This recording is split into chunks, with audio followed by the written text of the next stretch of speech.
Let's do a quick rundown of drum racks so you can learn how to program your own drums and get to making beats. Starting with the basics, you'll need to drag your drum rack onto your timeline. Once you do that, you'll see the drum rack interface here. The notes on the drum rack correspond to the notes on a keyboard MIDI controller. The first thing we'll want to do is start dragging our samples into the drum rack. So let's find a kick sound. I like this kick sound, let's drag it onto the drum rack. To get your sounds into the drum rack, all you have to do is drag them into a slot. If you have a MIDI controller or your keyboard MIDI turned on, you can trigger it with the keys. From here you can edit the sample exactly the same way you can in Simpler. If you want to see more information on editing the sample, you can check out my video on making perfect samples in Ableton up there in the corner. So in order to get this sound onto our timeline, we need to create a MIDI track. We can do that by highlighting an area, right-clicking, and inserting a MIDI clip. We can drag this up here and you can see that our kick trigger is here now. If you press B while hovering over the trigger, then you can start drawing in your MIDI triggers. So let's add some more sounds to our drum rack.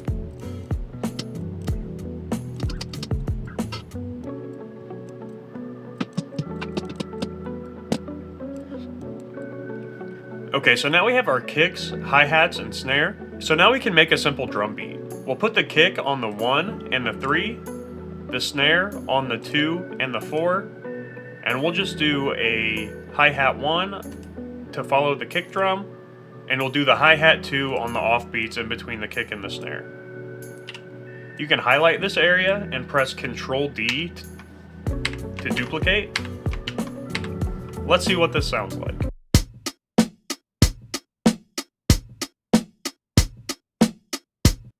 So listening to that back, our hi-hats are almost way too loud. One of my favorite things about drum rack is the routing capabilities. So let's go ahead and open the routing. And we could drop an audio effect like a filter. And on the hi-hats, we can change the rack output to the drum rack auto filter. So now our hi-hats will be going through the auto filter, but our kick and snare will still be going through the main out of the drum rack. Let's take a listen.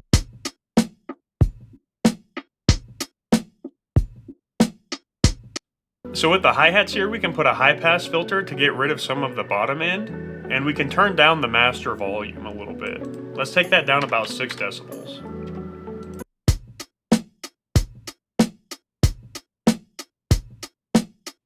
Alright, that sounds way better.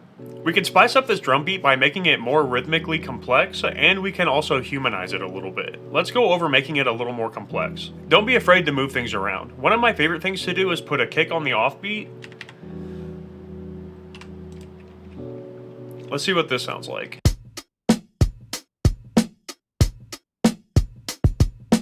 Let's add this other hi-hat to our routing that we made earlier. Let's see what that sounds like.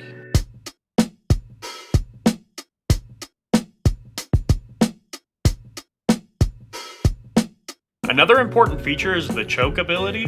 So what we'll do is we'll set the hi-hats all to the same choke. So that way if your hi-hat is running long, once you trigger the next hi-hat, it'll automatically cut it off, so that there's no overlapping hi-hats. Alright, let's go over humanizing. If you have Max for Live, one of my favorite tools is Sculptor. This is a great MIDI tool that'll automatically humanize your tracks.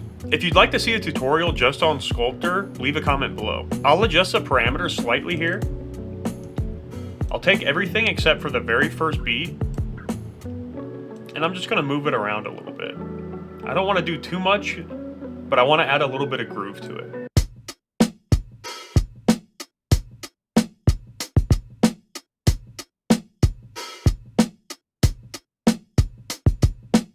Listening back to it, this double kick right here, the first kick is too loud, so I'm going to turn down the velocity. You can do this by clicking on the note and dragging down the velocity here, or you can alt-click on the note and drag the velocity down. One of the best features of Drum Rack is that you can edit each sound individually, so you can mix your drums before you bounce them. So let's go ahead and take a listen and adjust it to where it sounds the way we want it to sound. So I think the hi-hats are still a little bit too loud, so let's take those down a little bit more. Let's add a little bit more top end to the hi-hats. One thing that I like to do with the drum rack is send it to a room reverb and then bounce the room reverb and then mix them together. So let's take our small reverb return track. I'm going to use the vintage verb. I'm going to set the mix all the way up, the pre-delay pretty short, the mode to room. We'll We'll turn the decay down quite a bit. Let's turn this all the way up. We can send our drum rack to the return track by turning it all the way up here. If you want to double check what you're sending it to, if you press A, it'll tell you exactly where you're sending it. So let's take a listen.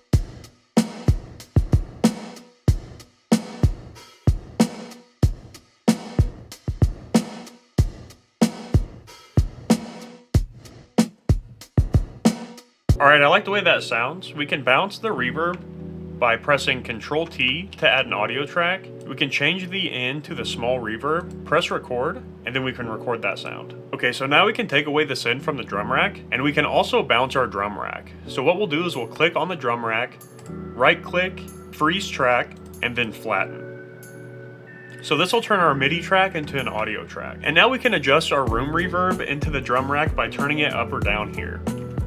So what I like to do is turn it all the way down and slightly move it up until it sounds the way I want it to sound. So now let's add some more layers. We can do that by adding samples to our timeline. So I want a tambourine to hit at the same time as my snares. So let's find a tambourine sound. Let's drag it onto our timeline and line it up with our snares. Alright, let's turn that down a little bit. And let's add a shaker to get a little bit more groove. Don't be afraid to edit your samples and make them unique. So since we cut up the sample, what we can do is consolidate the sample, press Ctrl J on your keyboard, and it'll change it back to one audio track. We can duplicate this, Ctrl D. Alright, let's turn that down a little bit.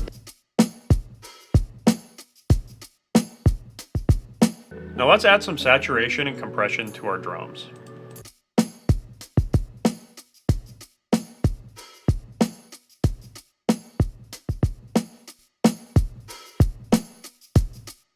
Alright, that sounds pretty good. Let's go ahead and flush out this track.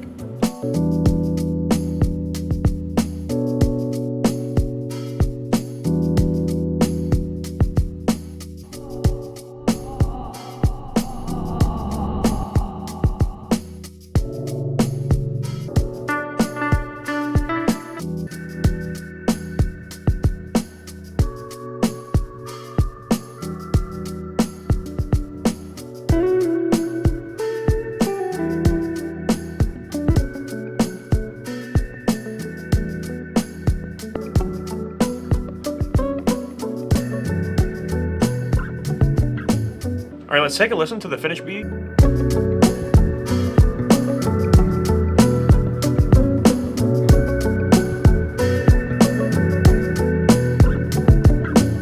Alright, thank you guys for watching. If you want to learn more about the drum rack or any of the plugins that I used today, go ahead and leave a comment below. Thanks for watching. Peace!